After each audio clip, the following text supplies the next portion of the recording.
Being a UFC fighter sounds like you've made it, fighting in the biggest MMA promotion in the world, making decent money, living the dream. But here's the reality. Most UFC fighters don't make shit. And the ones who do make money, a lot of them blow through it faster than they earned it. Bad investments, extravagant lifestyles, no financial education, medical bills, drugs, divorces. The list goes on. Let's look at some of the most notable cases of UFC fighters who made it big and then lost it all. Rampage Jackson. Let's start with Quinton Rampage Jackson. He was a UFC light heavyweight champion who knocked out Chuck Liddell to win the title in 2007. Before the UFC, he was one of the biggest stars in Pride FC. He even had a Hollywood acting career, including a role in the A-Team movie. His MMA career spanned 25 years across multiple promotions. In November 2025, Rampage went on a live stream and dropped a bomb that shocked the MMA world. I've only been streaming for 8 months. I've made more from streaming in 8 months than I did fighting. Than I did in fighting in fucking 25 years. 100%. Let that sink in for a second.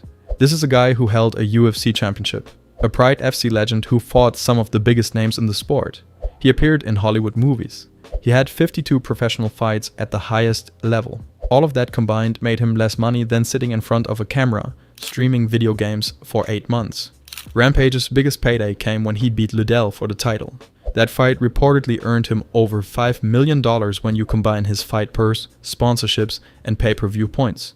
But that was one fight out of 52. For the rest of his career, he was making a fraction of that amount. And after you factor in taxes, training camp costs, manager fees, and medical bills, there wasn't much left over. The fact that streaming video games became more profitable than an entire legendary MMA career shows you just how broken fighter pay really is in this sport. Tyron Woodley. Tyron Woodley was the UFC welterweight champion. He defended his title 4 times. He was one of the most dominant welterweights in UFC history, and he blew through millions of dollars. In an interview with Ariel Helwani, Woodley opened up about his financial mistakes. I blew through a lot of fucking money, man. A lot of money. And I was, jewelry and fucking VIP and all these experiences, all those things that came with the championship life. You really, when you come from where I come from, you never imagine making that type of money. You never imagine being in that type of position. Woodley came from nothing. So when he started making championship money, he went crazy with it. Cars, houses, jewelry, partying, all of it. He admitted he acted like a spendthrift, spent money like it would never run out. And when he lost his title to Kamaru Usman, the money stopped coming in, and he realized how much he'd wasted.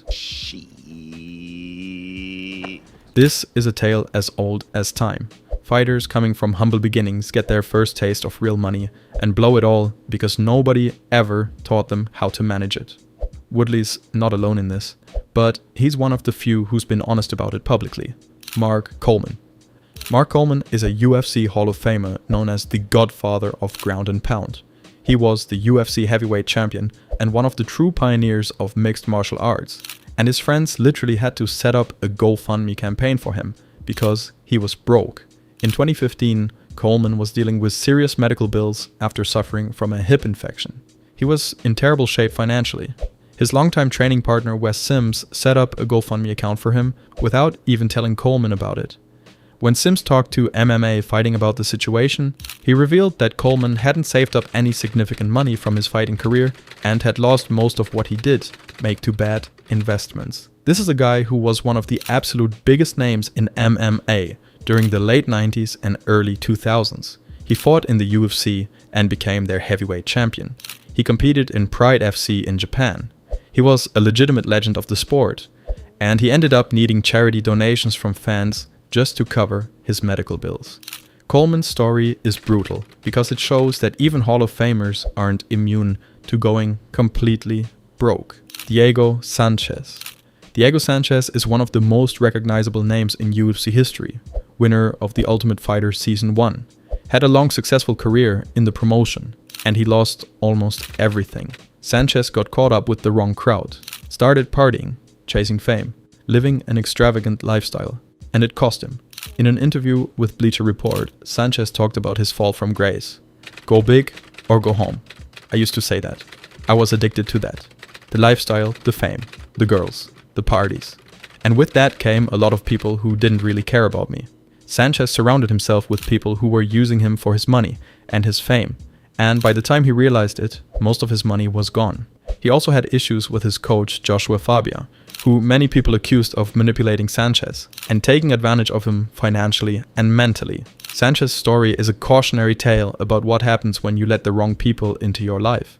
The partying, the fame chasers, the hangers-on. They all drain your bank account until there's nothing left. Mike Perry. Mike Perry has always been one of the most entertaining and unpredictable fighters in the UFC.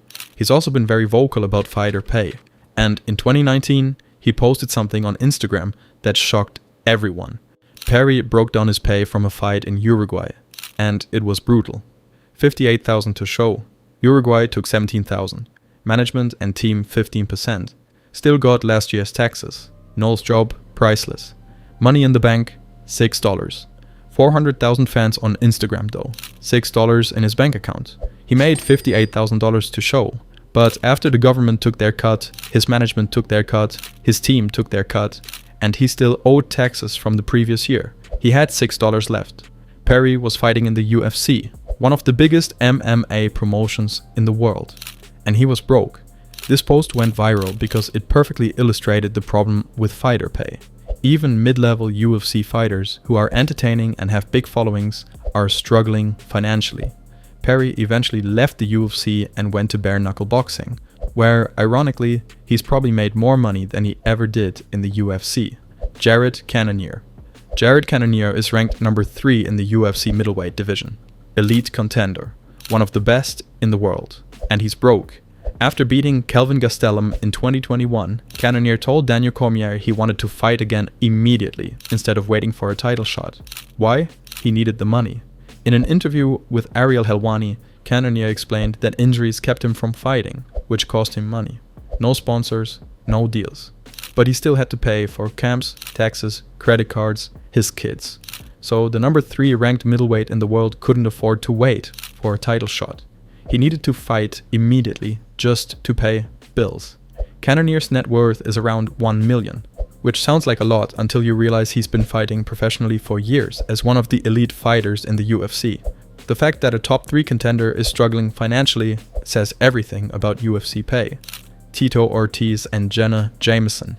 Tito Ortiz was one of the biggest stars in UFC history, multiple-time light heavyweight champion, one of the faces of the sport during its early growth. He dated porn star Jenna Jameson for 7 years.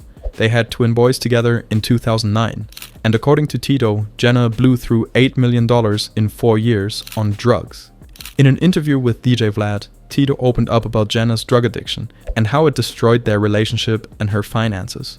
Jenna had made a fortune from her adult film career. She co-founded Club Jenna, an adult website that reportedly earned $30 million in revenue. She was at the peak of her career when she started dating Tito. Then, she got addicted to OxyContin. Tito said she was taking 80 milligrams 3 to 4 times a day. The addiction spiraled out of control. She blew through $8 million in a 4-year period. Tito said, "I was taken aback by it." Tito tried to warn her, told her she'd run out of money eventually. She didn't care. I told her, "You're not gonna have any money one day." And she said, "I don't care. Don't tell me how to spend my money." I told her that she'll find out the hard way. And she did. By the time they split in 2013, Jenna's money was gone. She lost custody of their twin boys. Tito said she hasn't seen the kids in over 6 years. Jenna later sued Tito over their Huntington Beach home, claiming she paid most of the down payment, but Ortiz was the sole owner. The legal battle was messy. While this story is more about Jenna than Tito, it shows how quickly millions of dollars can disappear. $8 million in 4 years. All gone. Because of drugs and poor financial decisions.